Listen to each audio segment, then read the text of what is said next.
Hello, and welcome to the Art of Intuition podcast.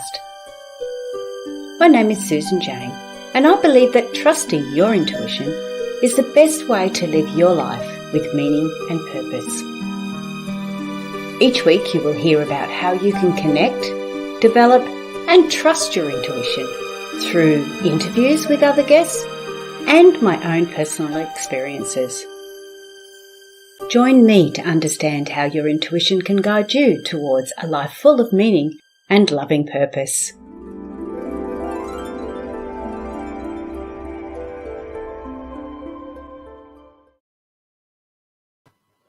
Hi everybody, welcome to the Voice of Intuition. I'm actually just, mixing it up a little bit here. I'm testing out the Voice of Intuition because I do the Art of Intuition, which is where we actually do art drawings and we do readings on them. But that's a whole new story. As you've probably gathered, if you're a subscriber, please subscribe. Yes, if you are a subscriber. I'm actually running the last couple of weeks. I've been running Replay Tuesday.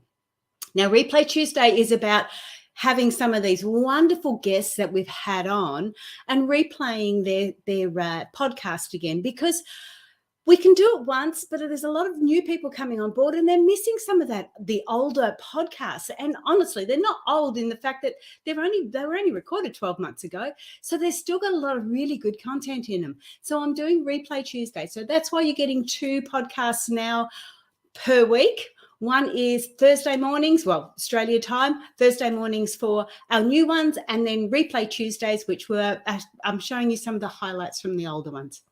So that's that.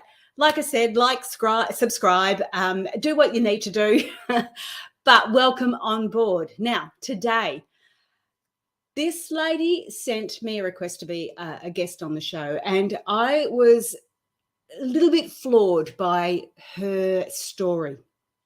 Now, I know this story is general to a lot of people. A lot of people have experienced what Charlene has experienced, but not a lot of them are willing to talk about it, and not a lot of them are willing to go into that side of things and share how they have got through it. And this is what I thought was really, really lovely. Now, we know this is all about self-love. You saw the first part of it. You saw the introduction or the heading. Title. Yep, that's it. So we know it's all about self-love, but I want you to get an understanding of what this woman has been through and how she has got to where she is today, because this is so, so relevant in this day and age. So I'm not going to tell you anymore. I want you to welcome on board Charlene. Hi, Charlene. Hello, how are you? I'm very well. How are you? Fantastic. Thank you for having me. I'm honored to be here. We're delighted to have you. So Charlene, I'm going to get straight into it. How did you get to where you are today? My story is a long time coming to the point that I'm at now. My story really starts back when I was about 3.5 years old.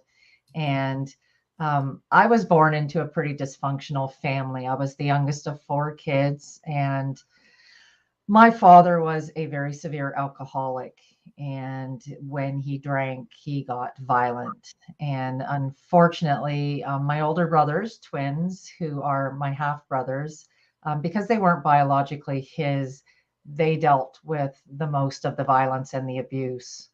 And again, when I was 3.5, my mom had to make a tough decision. She knew that if she stayed in the marriage, there was a really good chance that one of my brothers was going to be killed. And she had to decide stay or go. And of course, she made the decision to pack up the kids and go. Now, my dad was fine with her taking the boys and leaving, but he would not allow her to take my sister and I. And so my mom was really stuck with a difficult decision: leave and save the 2 children that she could, or stay and risk losing the kids, one of the kids. So she made the decision to take my brothers and leave. And it was not very long after that, it was probably only about 2 weeks later, that my dad contacted my maternal grandparents, because he was in no shape to raise 2 kids. He couldn't look after himself, let alone children. And he asked if they would take us. And my grandmother did not skip a beat. She said, absolutely, we will take the girls. And my grandmother was such an amazing woman. She was so strong. I always said she was really far ahead for her time. She believed women should get a good education. They should, get a career, be independent, not depend on men. And I always say that I learned that lesson probably a little too well. And as wonderful as my grandmother was, unfortunately, my grandfather was a pedophile. So Oh, at the age of about 3.5, both my sister and I started experiencing sexual abuse at his hands. And this was almost a weekly occurrence. My grandmother, as wonderful as she took one day off a week evening for a couple hours just to go and do some self-care, which is so important. She would go to bingo every Monday night. And my grandfather was the type where he would wait till her car was gone out the driveway and disappeared, and up the stairs he would come, and we would deal with the abuse. So this carried on for just over 9 years. And when I was 12 and a half, my sister was 16. She went to school one day and basically had a nervous breakdown. She could no longer keep it inside. And I mean, 9 years, that's a long time for anybody to hold on to that kind of secret. And she was getting to the point where she wanted to leave at 16 because she was afraid she was going to become impregnated. And she was terrified that if she left, the abuse that I was receiving was going to get worse. So she went to school and everything came out. My grandfather was arrested. My grandparents got divorced. So here, the only family that I really knew has now just shattered apart. So this is the second family I have that I've lost. And I'm thinking to myself as I'm sitting in the social worker's office, and I've got the social worker sitting across and she's asking me all these questions, and I'm kind of like not answering because I don't, I'm feeling so much shame for everything that's gone on and for so long that I'm just trying to, I don't want to talk about any of it. And I remember her coming around the desk and kind of patting me on the shoulder and saying, I just want you to know that you're going to be okay. Now I'm 12 and a half. And I'm thinking, I don't know what okay looks like. Like, I don't feel like my life has ever been okay. And I'm already feeling this at 12 and a half.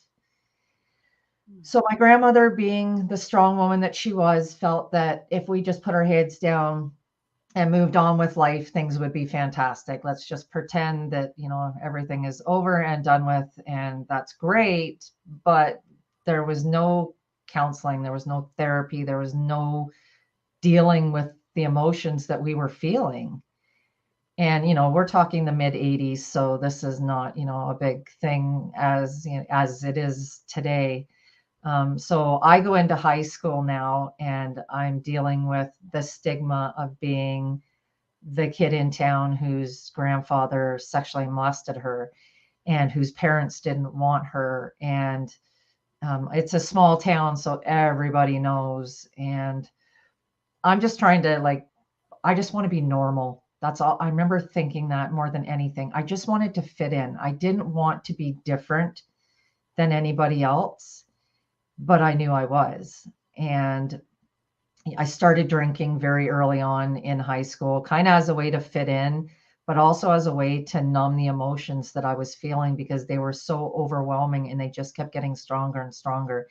And they got to the point where I was starting to suffer from severe depression. I was cutting myself.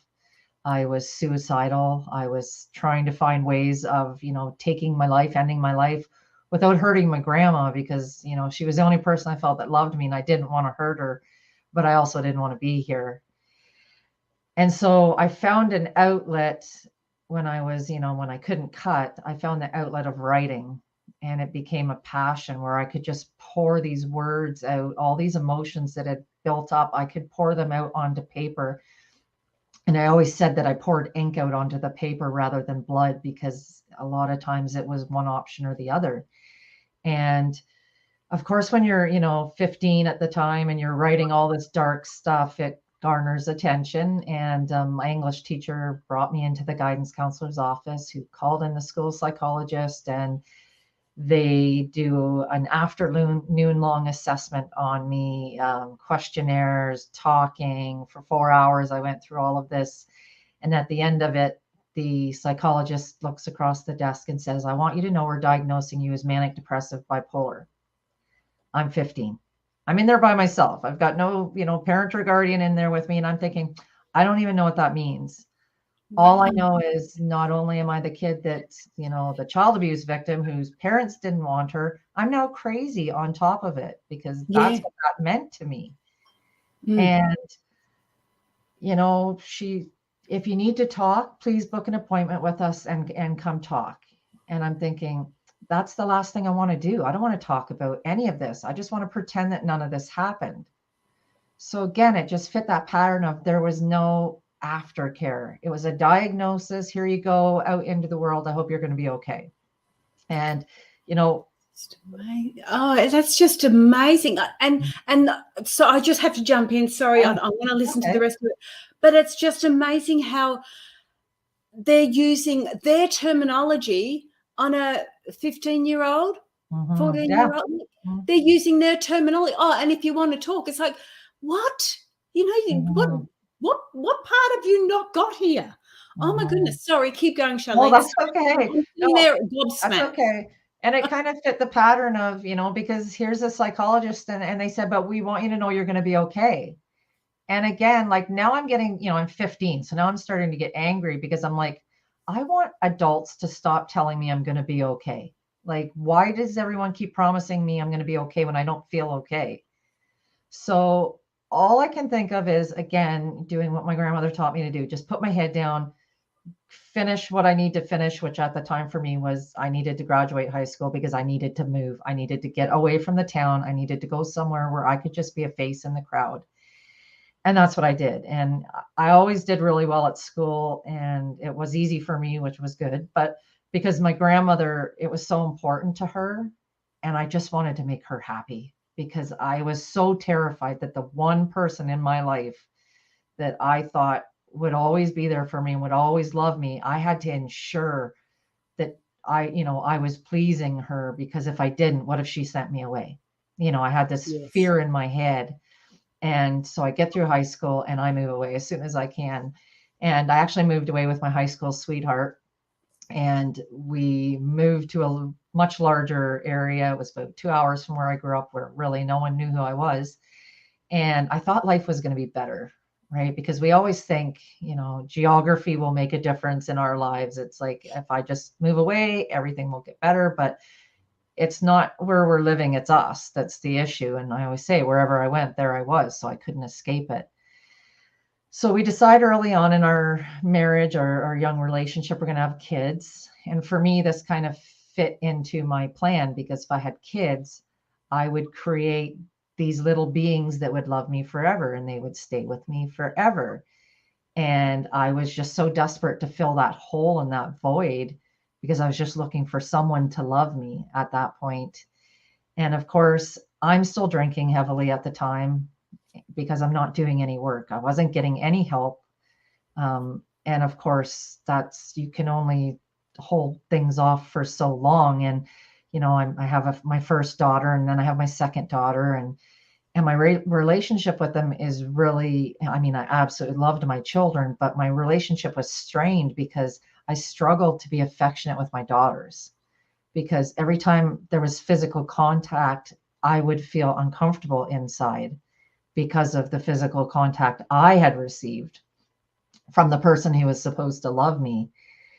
And then I had my son, and of course, everything was fine. And I didn't have that discomfort with him, but I'm struggling with these guilty feelings of feeling this way and knowing that, I'm drinking heavily. I'm not being a good mom. So all of these generational patterns I'm feeling, I just keep repeating them. I can't stop it. And I remember when I was 28, I realized that I had slipped into such a dark depression that I was contemplating suicide again. And I was actually making plans for it. And I realized that it would be my children that would find me when they came home after school. So I remember sitting down with my husband and saying, I need to leave the household. I need to try to get my stuff together. I can't look after myself right now, let alone 3 little children.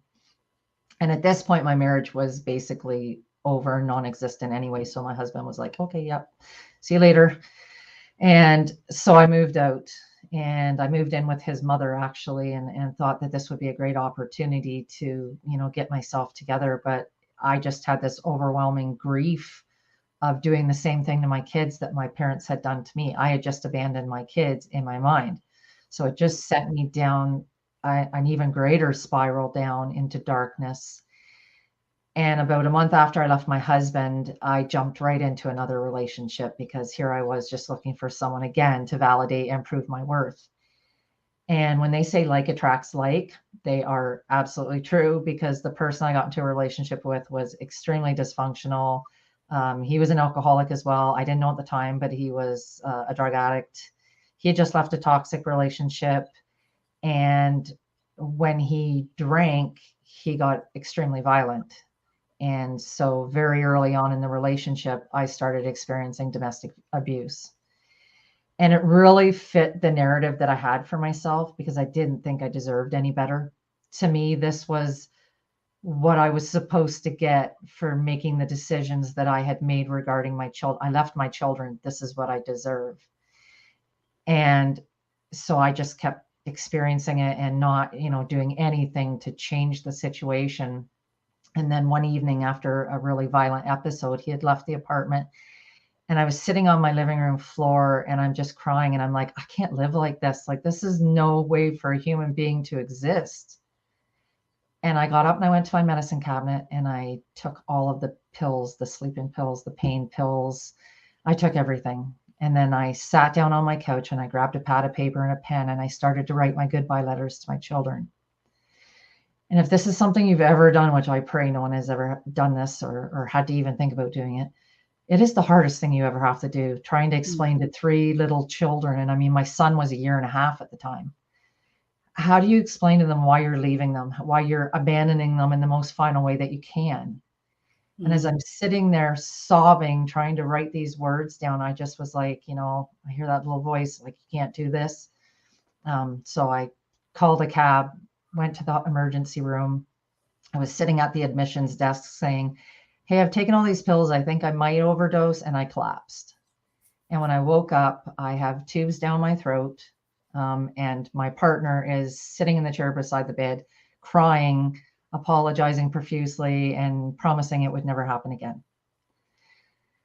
I get discharged the next day, and I get a call from my mom. And she's like, okay, you need to get your poop in a group.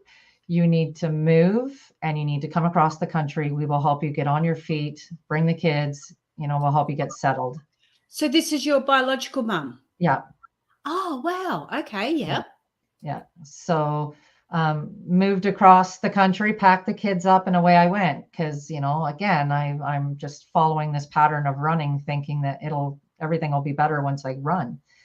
And so I move, and 6 months later, my partner, who I had left in Ontario, where I was living at the time, says, I'm coming out there to be with you. I love you. I miss you. Everything is going to be different.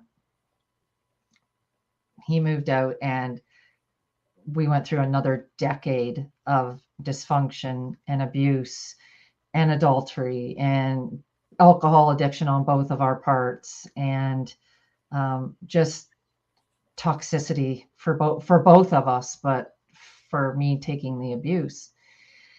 And then I remember him coming home. This is 2015, and it's summertime. So it's actually Canada Day, so it's July 1st. And he comes home and he says, I'm packing all my stuff today. I'm moving out. And not only he tells me is he moving out, he's moving directly in with someone else. So now I'm like, okay, I just got abandoned again. This is just repeating the narrative that I keep telling myself, is that no one's ever going to love me. I'm never going to be good enough for anybody to stay. And he moves. And I think, okay, Charlene, now's the time. We're going to get our stuff together, right? This is it. And I just keep repeating that to myself, and I'm putting on a brave face. And I was a master at hiding my emotions. Like, no one knew how really messed up I was, because I was so good at wearing that mask. And I had a really great support group that kept me busy, helped me out and stuff like that. But it was about 2.5 months later after he had left when I have a police officer walk into my place of work, and he asks to talk to me outside. And he knew where to find me because he had been involved in one of our domestic disputes. So he was aware of where I was. And he said, Charlene, I just want you to know, I just came on to shift, and I see on the board that there's a note that they've found your partner. He has shot and killed himself. And I am in that moment crushed. I can feel my entire world feels like it's just collapsing in on me, because now this feels like the ultimate abandonment. I think I had kept up this naive hope that, I would be enough for him to want to come back to and get his life together for, and now that was all gone. And I was going to have to go tell my kids that their stepdad, as horrible as he had been at times, they still loved him and he was gone. And I had to try to figure out how I was going to exist now in this world. And about 2 weeks after, and again, I'm just going through the motions of life at this point. And I'm sitting down with a really good friend of mine. And I said, I'm so angry. And she's like, of course you're angry. Anger is one of the stages of grief. And I said, no, you don't understand. I'm not angry he killed himself. I am angry he did it first. And, of course you say that, people just kind of look at you with a kind of a shocked look on their face. Yeah. But I'm just thinking to myself, like, I've just witnessed how everyone's life is shattered apart when you make that choice. I've seen the people have to pick up the pieces. I've seen the heartache. How do I do that to someone I love? And I wanted to do it so badly. It's like, how do I do that? So I'm stuck in this battle of good and evil, light and dark, because I felt like at the time I was losing that battle. And I really was. And, a month after that, I'm sitting in my bathroom floor in my condo, and I'm sitting with a gun cabinet key in one hand and pills in the other hand, trying to decide which one I'm going to do. Right. Because I'm done. I'm done being in pain. I'm tired of hurting. I'm tired of having to pretend that I'm okay when I'm not. And, we women always think about the repercussions, of course, of what our choice is going to be. And I'm thinking, okay, if I shoot myself, someone's going to have to come clean that. And I don't want that to happen. And that sounds like such a strange thought to cross your mind at the time. But I'm thinking also, if I take the pills, like, my son is going to be the one that's going to find me because he's sleeping downstairs. And so I kind of just dropped those things and I grabbed a knife and I started cutting myself. And as I'm sitting there, I'm looking at the blood pooling on the floor underneath me. And I'm like, we've got to do something. Like, we are on the edge at this point. We've got to either get help or it's going to be over. So I reached out and started seeing a psychiatrist. And I was about 3 appointments in. And I was starting to get really frustrated because I'm one of those people that wants results right away. And I remember looking at her and saying, look, I understand why I'm screwed up. I understand. Like, I know my past better than anybody. So I know why I am the way I am. I just need you to tell me how to fix it. Like, just tell me how to fix this. I don't want to feel this way anymore. And I was like, how did you deal with your mental illness? And her eyes kind of glazed over and she was like, well, Charlene, I've never dealt with mental illness. And I was just like, what? Like, how can you tell me you know how I feel? How can you tell me it's going to be okay? Like, again, I've got another person telling me it's going to be okay when they don't know that because they've never been where I am. Oh, that's one of my biggest bugbears. It is so, I really get where you're coming from. People explaining, oh, yes, well, with this and this and this. But yeah, they've done a uni degree and they know it all. I know. Just because you read it in a book doesn't mean you know. Exactly. Yeah. Sorry. Yes. Yeah. No, yeah. So I kind of made a decision that day. I kind of checked out completely and emotionally. I was like, I had actually received a life insurance policy from my ex-partner's taking his life. And I had decided I was going to buy a house. And I remember telling the psychiatrist that, and she was so excited because people that are going to kill themselves do not buy houses, right?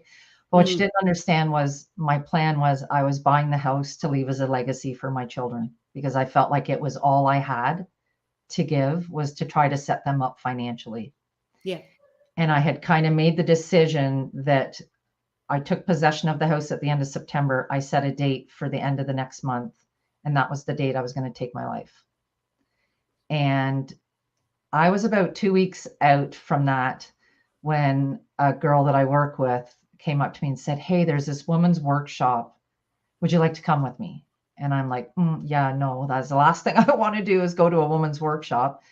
And she's like, "Please, I really want to go, but I don't want to go alone." And I'm like, oh man, because like that's my kryptonite, right? Like I'm always trying to help other people. I'm looking for other people more than I ever did for myself. And I'm like, okay, fine, I'll go. And I'm thinking the workshop is the Saturday and Sunday. And the date I had picked to take my life was Monday. So I thought, okay, this is actually perfect because I can go there and pretend and no one will ever know that there's anything wrong. So this will work out. So I showed up to that workshop that Saturday morning. I had my hunting rifle in the back seat of my car. I had this stick that I was going to use to pull the trigger. I had the date, or I had the location picked out. I was actually going to the same location that my ex-partner had gone to, and I was going to shoot myself there as well. And I walked into the room of this workshop and I immediately felt sick to my stomach because I am looking at a room full of women who, to me, in my eyes, look like they have it all together. Mm. And I am feeling, it's like my feeling of not fitting in the world just seemed to be magnified in that moment. And I thought, oh, what did I do? Like, why am I here? And I thought, okay, just go sit down. You can get through these 2 days. So I did. I went and sat at my table, and the whole first part of the day, it's people talking about wealth or finances. And I'm thinking that's not relevant, and fitness and health and diet. And I'm like, that is so not relevant in my life right now. And, but then the afternoon session comes on and a woman takes the stage and she is bald and she has alopecia. And she started sharing her story about she'd gotten alopecia when she was a young child and how she had struggled so much with it, dealing with teasing and bullying and having no sense of self-worth because she didn't feel, number one, beautiful by society's standards. She felt that she didn't fit in, she didn't belong, and she just didn't love herself. Like she was waiting for everybody else to tell her that she was worthy because, hair. And it was the moment where she actually learned to love herself and stop worrying about what anybody else thought and just thinking, if I love myself, that's enough. That her entire life changed. And now she was going out and she was speaking about it. And I'm sitting in my seat and I kind of listening and I hear this voice in my head that says, "What about you?" And I think to myself, yeah, how different could my life have been had I just learned to love myself? What if I would have stopped needing validation from other people to prove my worth, to say that I am worth being here? I am worth existing. What if I could have done that myself and given myself that gift? And I kind of brushed her off and okay, whatever. Next speaker gets up and she starts talking about living with depression and mental illness and how for 20 years she had suffered by fighting her mental illness. And it was the moment that she learned to embrace it as part of her being. Didn't mean she liked it, but she just accepted it was part of her and learned to live with it. Yes. That her entire life changed.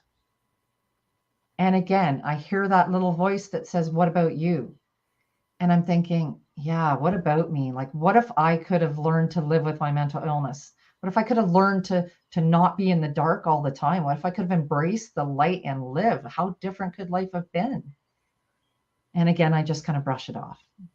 And then the last speaker comes up and it's a gentleman and he starts talking about living with mental illness, being suicidal, being an alcoholic, being addicted to painkillers and sleeping pills, and having a failed marriage and very little access to his kids, and how he had tried for a year to find a perfect mix of sleeping pills, pills, and alcohol so that he could overdose but make it look like an accidental death because he sold life insurance.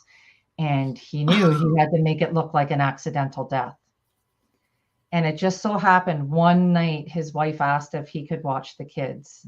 And of course, he said yes. And it was that night that he found that perfect mix. And as he was laying on his couch, overdosing, knowing that he was dying, he heard a little voice in his head that said, no, not like this. There's more. And he managed to get to his phone, called 911, and was able to get help. And from there, he went and got clean and sober. He went and got help. He got into therapy. And now he was traveling around and he was sharing his story in hopes that he could inspire someone. He could give someone else hope. And as I'm sitting in that seat listening to his story, and he's the last one of the day, I'm sitting there going, what is going on right now? Yes. Like what, like it's almost like I'm looking around for a hidden camera because I'm like, what is going on? I'm thinking, I'm at an event that I didn't want to go to, that I've just heard 3 speakers in a row who've talked about the 3 areas of my life that I have struggled with the most and that I need the most help with. Like, this is not by accident. I am here for a reason. I was meant to be here, to be in this seat and to hear these stories. And if I'm meant to be here at this moment, I'm meant to be here for life. Yes. And it was in that moment, it was like a light switch went. And I was like, no, I, if these people can impact lives by sharing their stories, then maybe that's what I'm supposed to be doing. Maybe, because I had a heart for service. I always wanted to help other people. And I'm like, maybe everything I've been handed and given in life has been given to me because I was strong enough to handle it. And I am willing and open to go out and share it, to give hope to other people, to say, you know what, to not just know it from a book, but to say, I know how you feel. I've been in the dark. I've been there, but you can rise up into the light, and it's okay. It's okay to not be okay, because we think we have to have it all together. We don't. Absolutely. And I made a decision that day that I was in life for good. That was it. I was going all in. And I remember approaching the organizer of the event, and I said, I would really love to sit down with you and let you know how the impact that this event has had on my life, because I felt I owed that to her. And I shared my story with her, and I said, I would love to come back next year and share my story. And she was like, I would love to have you. Wow. So I came back the next year and I shared my story. And, I remember before I got off the stage, I said, my goal in sharing my story is to give hope. And if by sharing the story and everything I've gone through can save just one life, then everything I went through is worth it. Everything. Yeah. And I left the stage and I was getting ready to walk out of the room, and I had a woman approach me. And she said, you know how you said you wanted to save a life? And I was like, yeah. And she goes, today you did. And she turned and walked away. And I still every time I tell that story, I still get goosebumps. Yeah. And I was like, as I'm kind of sitting there in shock, going like, what did I just hear? I heard that little voice in the back of my head that said, now let's go find one more. So for me, every day is a day of purpose, to go out and find that one more person who needs hope, who needs to know that they're not alone, who needs to know that they can love themselves enough. They can accept every part of them, the good or the bad, and that they can know that there is a purpose for them to being here, and they can live an absolutely amazing life. So that's why I'm here. That's why I do these podcasts, because I want to share that hope with so many people. Wow. And you have got such an amazing story. Before we go any further, on the ticker tape, because we are actually a podcast, so people on the podcast can't see the ticker tape, but the little ticker tape at the bottom is Charlene's website, which is charlene-speaker.com. So it will be in the description there, so you can get it from there. But if you want Charlene as a speaker, if you feel that's going to help the area that you're in, jump on board there. But she also does other things on the website too. So jump onto there. So your story blew me away was the fact that after going through all of that, and I know self-worth is a really big issue, and it was a big issue for me. So I struggled with self-worth, still have that, you still get those hiccups. I just want to talk about the self-love side of it, like how, after all that, what were those little steps that you took? Because we've got that beautiful big picture, but what were those little steps? So somebody's just gone and went, you know what, you've just saved my life, like that lady has said. What are those little steps now that they need to take? But first of all, what is self-love? Because people think it's really selfish. What is self-love to start with?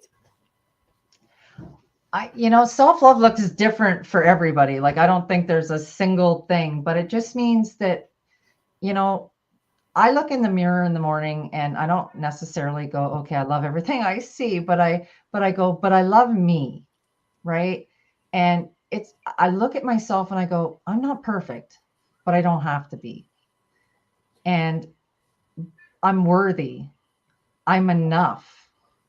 Yes, I will always strive. And I mean, what we do, and if you want to call it self-improvement or whatever it is, the growth, it's a lifelong commitment.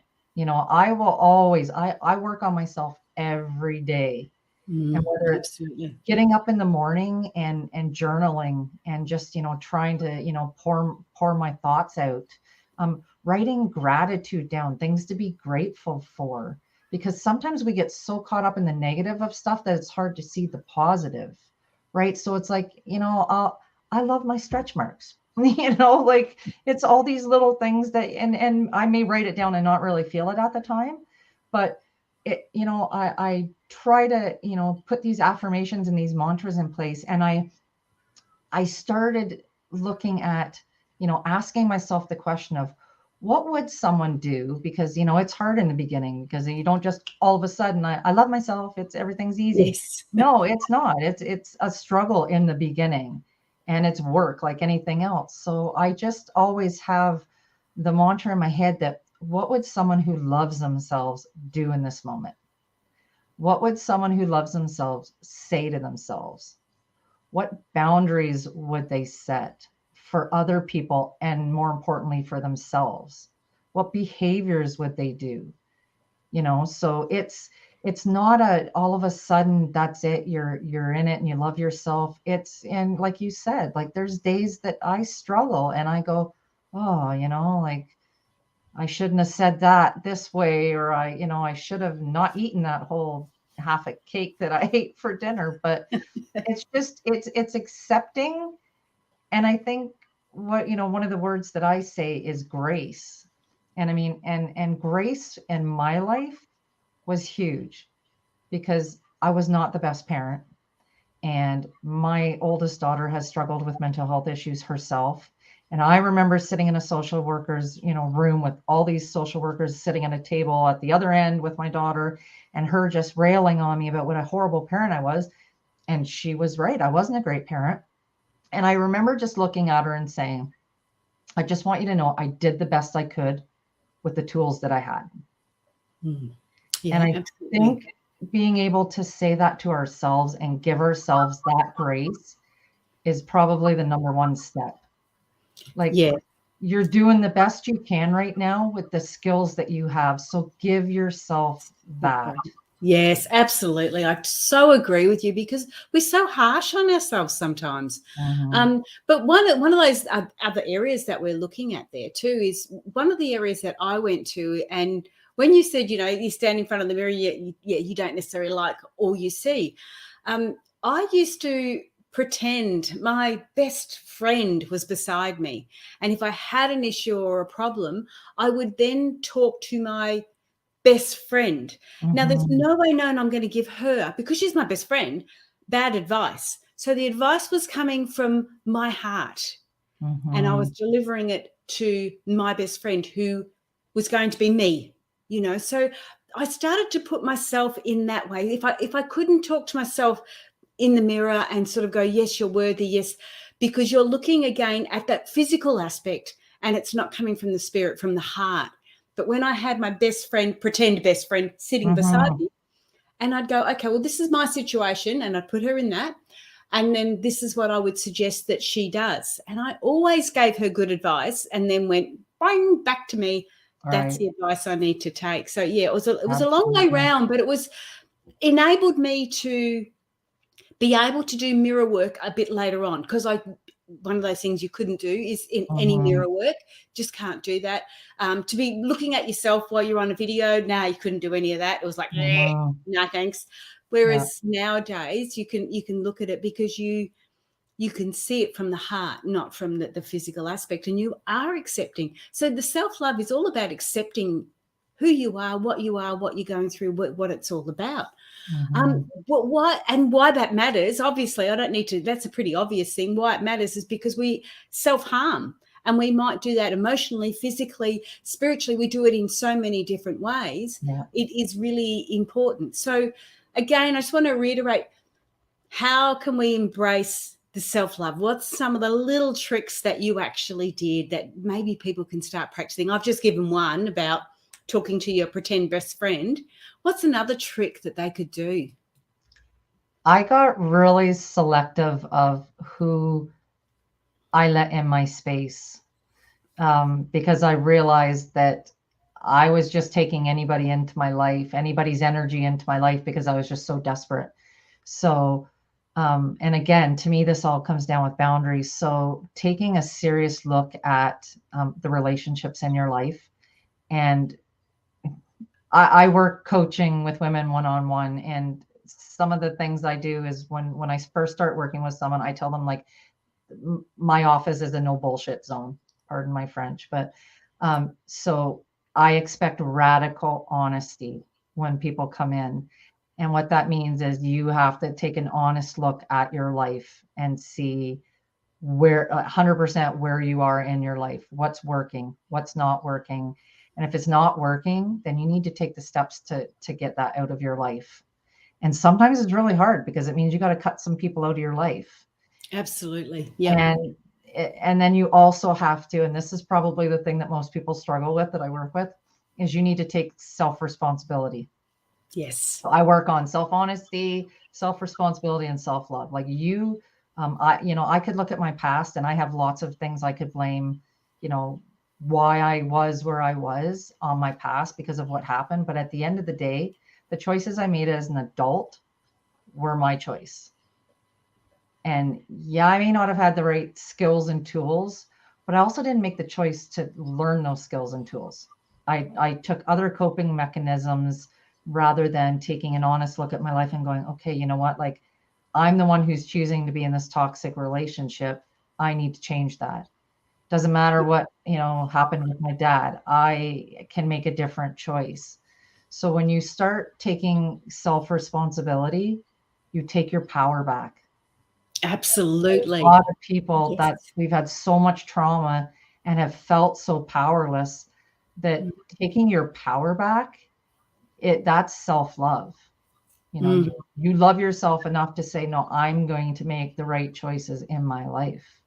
Yeah. And even if it's not the right choices, they're your choices. Absolutely. And you live with those choices and you accept them and you change them as you get the understanding to it. Absolutely. So yeah, it is. It's all about that empowerment, self-empowerment. Yeah, for sure. Oh, wow. And I know when I was doing a lot of my reading, a lot of my changes, like growth area, when I was in an abusive relationship too. So why do we do this? And who are in abusive relationships? People that are caregivers, like people that are wanting to help others. We tend to fall into those because we're not, we keep thinking we can fix things, but we can't always fix them. But when I started doing my changes, yes, a lot of my friends, I had to, they were changed. I just couldn't be around those sort of people. And that was probably some of the hardest. And you have a couple of them that want to have that control over you. And when you start pulling back and going, no, I don't want to be there, they push back harder too. So you've got to really be strong and you've got to be ready to do it. So yeah, I equate it to the crabs in a bucket, right? Like, I mean, when you start experiencing growth and you start going, oh, wait, like I don't want to spend every Friday night getting drunk in your kitchen. I want to do more. And for you to try to go, I want more, puts a spotlight on them that they don't want more. And people don't like that, right? So if they can just keep you down, it doesn't magnify that they're not making any changes. So Absolutely, exactly. They don't like it. Yeah. So there mhm. there will be that. And I mean, honestly, when you're aware of it, you know what's going on. You get that understanding of it, and you don't actually hold it against them. You just sort of go, well, you do you, and I'll do Yeah, me, and because let's leave it. it's not about them. It's like, it's not about you. This is No, about me. You it's know, it's about that it's me. not, no, Yeah. no, it's not you, it's me. Right. So But before we go, because we're running out of time now, mhm. um, uh, Charlene's got a book called Evolution of Spirit. Okay. So you've written this book, and it's not on Amazon. It's just available at No. this website. Okay. Yeah, I'll tell you really quick about the book, Yeah. because the book was after I went to that first workshop that saved my life. I went through there was the MC of the event said, I want you to start doing things that scare you, do things that take Okay. you out of your comfort zone. And I was like, so I wrote, a list of 6 things down. And one of them was publish the poems that I had written throughout my life. So these were the poems that were my Oh, okay. trauma, my healing. And I published the book for myself. That was part of my healing Yeah. journey, was to, Yeah. because to me, it was opening my heart and putting myself out there. So I published that book. So I never put it on Amazon. I've only sold it. I only did 100 copies. I published them and I put them in my closet. Now I'm like, okay, we need to make space in my closet. So Sounds like mine. I'm down to 10. I have 10 books left. So I'm like, all right, we're good. So All right. So that's available at ascensionwellnessstudio.com. Okay, correct. ascensionwellnessstudio.com. I'll pop that down in the description anyway. But thank you so much. It was an amazing story, and it's really nice to see how so much negativity can create so much positivity. The flip of it is just Mhm, amazing. And I know it's not an instant flip. I know mhm. it takes a lot of time and a lot of effort, but holy shit, it's worth it, isn't it? Excuse my French. Absolutely. Yeah. Yeah. So Can thank I you, Charlene. can I Have you got end any with more one last thing? things? Yeah, for Yeah, sure. I always like to just throw this out there. I know what it's like to be in the dark and to feel really all alone.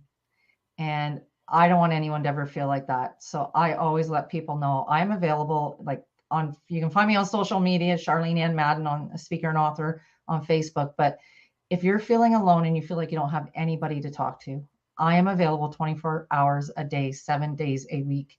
Message me. I don't, if you're feeling like you're stuck in a dark place, you don't have anybody to talk to, you don't have anyone that will understand, I will understand.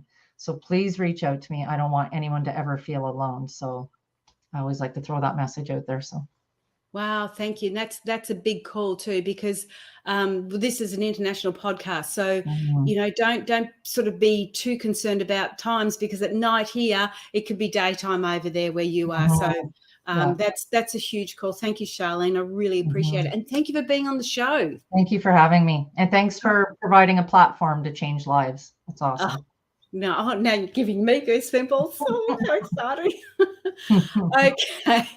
Oh, that was amazing. And I didn't want to ask questions. When you get a speaker on that you just are absorbed in what they're saying, and you're feeling what they're experiencing. And it's like, I haven't experienced in the same degree, but we've all got our stories, and it's really, really important that we reach out when we need to. And sometimes it isn't easy, but there's an anonymous text message you can send her, a message on Facebook to Charlene, and she's willing to give you a helping hand. And same goes for me, but I'm not as clever as that. I don't feel I'm as comfortable as that in being able to help and support, because I haven't experienced that sort of depth of despair. I really haven't. Mine is completely different. But anyway, we're all there for a reason. And I would love you to subscribe to the podcast and do all those things that we need to do. I've now got flower messages of love, flower readings. So if you want to send your mum a message of love and you don't quite know how to get through the mushy stuff, you pick a flower image and I actually do the reading for you and send it to your mum. So it's how you feel about your mom, or it could be a relationship, anything like that. So we're putting out intuitive messages of love. So that's happening now. We've got the online courses for developing your intuition, learning how to do flower readings, and we've got workshops. Are we actually doing virtual workshops now where you actually do all the drawings and we do the readings together? But anyway, that's enough for me. I've got to say goodbye because I'm talking too long, and I will see you next week. Okay, don't forget replay Tuesdays. All right. All the best, guys. Bye for now.